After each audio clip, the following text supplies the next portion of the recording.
మీ business ఏదైనా మీ ఊర్లో promotion చేయాలంటే అది సుమన్ టీవీతోనే సాధ్యం. ఇప్పుడే సంప్రదించండి. నాడు భారతీయ జనతా పార్టీ మొన్న 12వ తారీఖు నాడు రాష్ట్ర కార్యవర్గ సమావేశంలో రాజకీయ తీర్మానము, అదే రకంగా ఈ రాష్ట్రంలో జరుగుతున్నటువంటి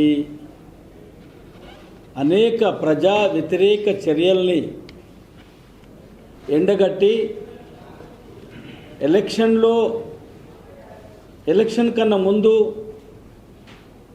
6 గ్యారంటీలు అని చెప్పని సోనియా గాంధీ గారిని, రాహుల్ గాంధీ గారిని, ప్రియాంక గాంధీ గారిని, ఖర్గే గారిని తీసుకొచ్చి ఎస్సీ గ్యారంటీ అని చేవెళ్ళలో, యూత్ గ్యారంటీ అని చెప్పని బండగూడ దగ్గర, మహిళా గ్యారంటీ అని చెప్పని ఖమ్మంలో, రైతుల గ్యారంటీ అని చెప్పని వరంగల్లో, ఇలా ఎలక్షన్ మేనిఫెస్టోలో 400 రకాల గ్యారంటీలు పెట్టారు. 8 మాసాలు అవుతుంది అధికారంలోకి వచ్చి.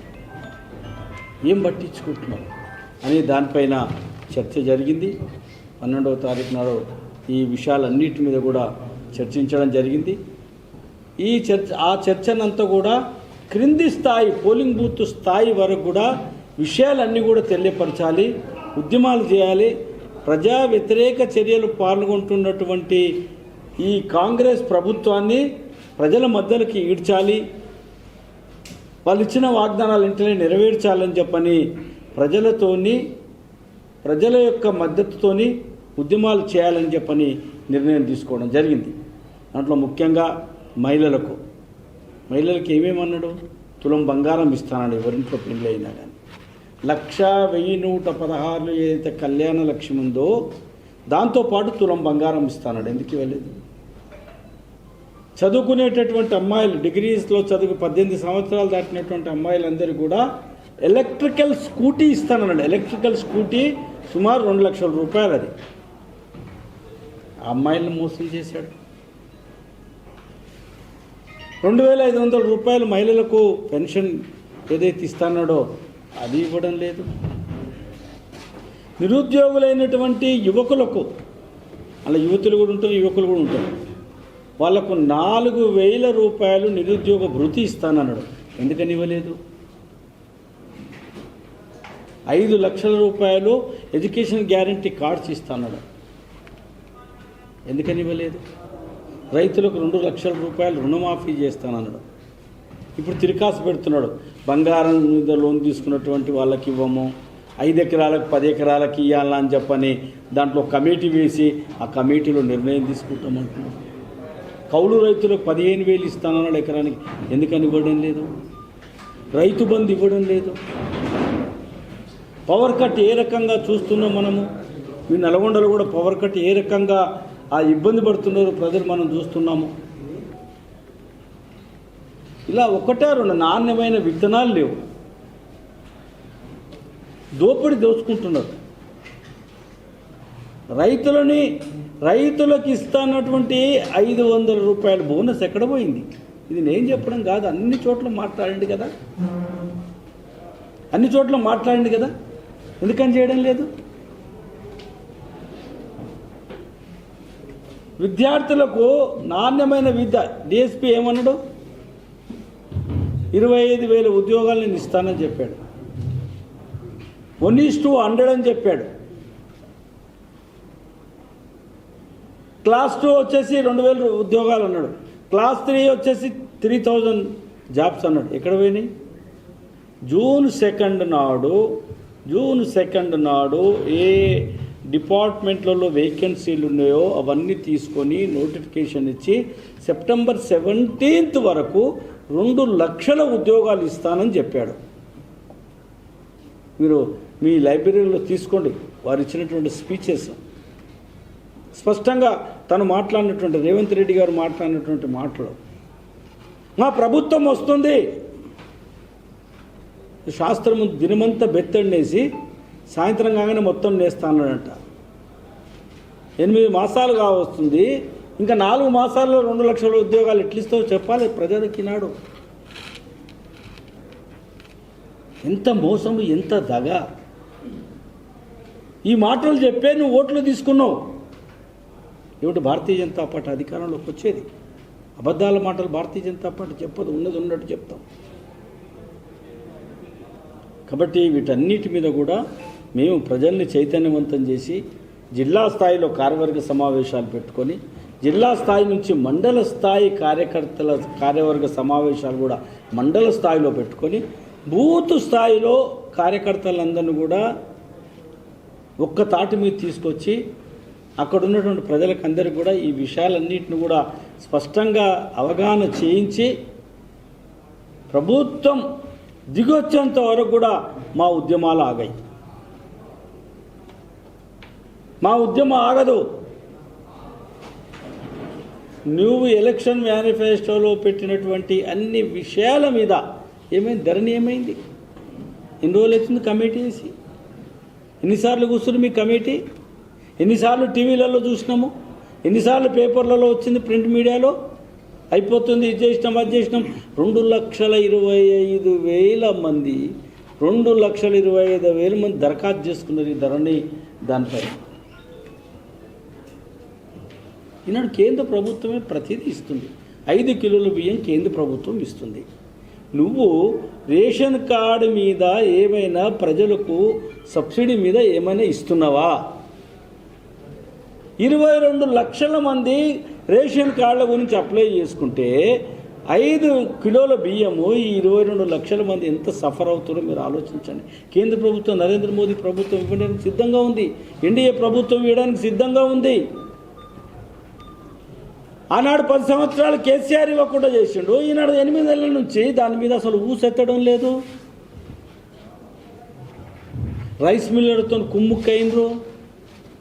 రైస్ మిల్లర్లు కేసీఆర్ ప్రభుత్వంలో ఏ రకంగా ధాన్యాన్ని అంతా కూడా సేకరించుకొని ప్రజలకు ఇవ్వకుండా మార్కెట్లో అమ్మి, ఎఫ్సీఐకి ఇవ్వకుండా మార్కెట్లో అమ్ముకొని డబ్బులు తీసుకొని ఈనాడు అవన్నీ కూడా ఎంక్వైరీ చేసి కేసీఆర్ ఏమన్నాడు? డబుల్ బెడ్రూమ్లో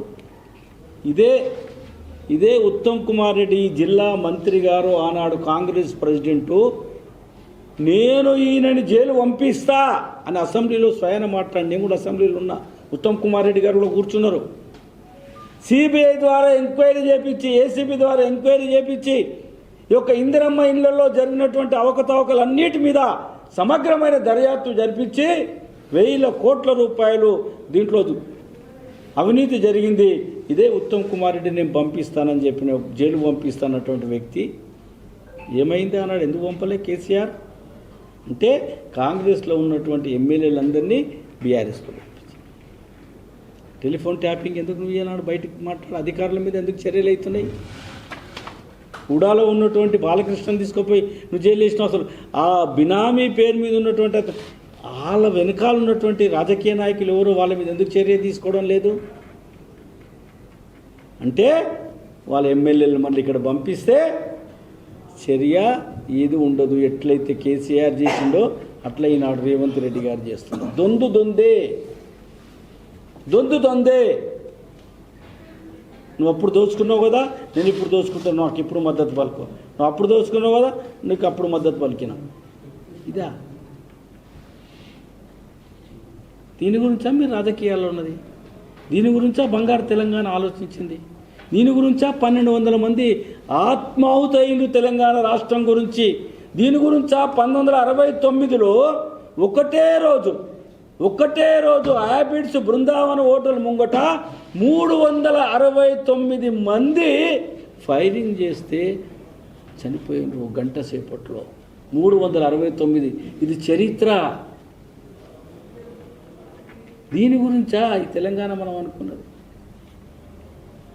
కాబట్టి వీటన్నిటి మీద మేము ఒక జిల్లా స్థాయిలో, మండల స్థాయిలో స్థానికంగా ఉన్నటువంటి సమస్యలు, అదే రకంగా రాష్ట్ర ప్రభుత్వం ఇప్పటివరకు నేను చెప్పినటువంటి సమస్యలన్నిటి మీద ఏవైతే మీరు ఇచ్చినటువంటి ఎలక్షన్ మేనిఫెస్టోలో మీ జాతీయ నాయకుల్ని తీసుకొచ్చి, నాయకురాళ్ళని తీసుకొచ్చి ఇచ్చినటువంటి గ్యారంటీలను వెంటనే అమలు చేయాలని చెప్పని భారతీయ జనతా పార్టీ తరఫున మేము డిమాండ్ చేస్తున్నాం. నిరుద్యోగులు డిఎస్సీని వాయిదా వేయాలని రోజు ఆందోళన చేస్తున్నారు. నిరుద్యోగులు సార్ డిఎస్సీని వాయిదా వేయాలని ఆందోళన చేస్తున్నారు. దీని మీద మీ పార్టీ నాయకులు ఏంటి? వాయిదా వేయాలన్నా వద్దన్నా నడిపించాలన్నా? మేము డిఎస్సి ఎంబడే దీన్ని అమలు చేయాలని చెప్పి మా యువ మోర్చా వాళ్ళు ఉద్యమం చేస్తుంది మీకు తెలుసు. అయితే మేమేమంటున్నామంటే ఎవరు కూడా కోర్టుకు పోయి స్టే తీసుకురాకుండా, ఎందుకంటే కేసీఆర్ ప్రభుత్వము ఎన్నిసార్లు 17 సార్లు పేపర్ లీక్ అయింది, 17 సార్లు కోర్టుకు వెళ్ళారు. మేమేమంటున్నామంటే ఈ కాంగ్రెస్ ప్రభుత్వము, ఈ రేవంత్ రెడ్డి గారి ప్రభుత్వము, ఈ నల్గొండలో ఉన్నటువంటి 2 మంత్రులు, కుటుంబ పరిపాలన నల్గొండ జిల్లాలో కూడా నడిపిస్తున్నటువంటి నాయకులందరూ కూడా అసెంబ్లీలో ఒక బిల్ పాస్ చేయండి. ఏవైతే మేము వీటన్నిటి కూడా ఉద్యోగానికి కావాల్సినటువంటి అపాయింట్మెంట్స్ ఏవైతే మేము చేయిస్తామని చెప్తున్నటువంటిది ఎవరు కూడా కోర్టుకు వెళ్ళి స్టే తీసుకురాకుండా మీరు లెజిస్లేషన్ చేయండి, అది కూడా మేము డిమాండ్ చేస్తున్నాం. ఎందుకంటే మీరే చేసినట్టు చేస్తున్నారు, బ్యాక్ డోర్లో పోయి కోర్టు నుంచి ఆర్డర్లు తెస్తున్నారు. ఇది ఇక్కడ అవకాశాలు దొరికినాయి, ఇక్కడ పేపర్ లీక్ అయింది, ఇక్కడ ఇది అయింది, అక్కడ ఇది అయింది. భారతీయ జనతా పార్టీ స్పష్టమైనటువంటి అవగాహనతో ఉంది. 2 లక్షల ఉద్యోగాలు యువకులకు రావాల్సిందే, నిరుద్యోగులైనటువంటి యువతులకు రావాల్సిందే. ఉద్యోగం వచ్చేంత వరకు నిరుద్యోగ భృతి ఇవ్వాల్సిందే. మీరు ఏ రకంగా అయితే హైదరాబాద్ చిక్కడపల్లి సెంట్రల్ లైబ్రరీ దగ్గర కుర్చీ వేసుకొని కూర్చొని మీరు వాగ్దానం చేసినారో పిల్లలకు, ఇళ్లలో పనిచేసేటోళ్ళు వాళ్ళ ఉన్న ఇళ్ళు అమ్ముకొని, బంగారం అమ్ముకొని, వాళ్ళ పిల్లల చదువు గురించని కోచింగ్ సెంటర్లలో వాళ్ళని పెట్టి డబ్బులు కట్టి చదివిస్తే మీరు చేస్తున్నటువంటిది ఏంటిది? వాళ్ళ జీవితాలతో చెలగాటమాడుకుంటున్నారు. కాబట్టి మేము స్పష్టమైనటువంటి అవగాహనతోనే ఉన్నాం.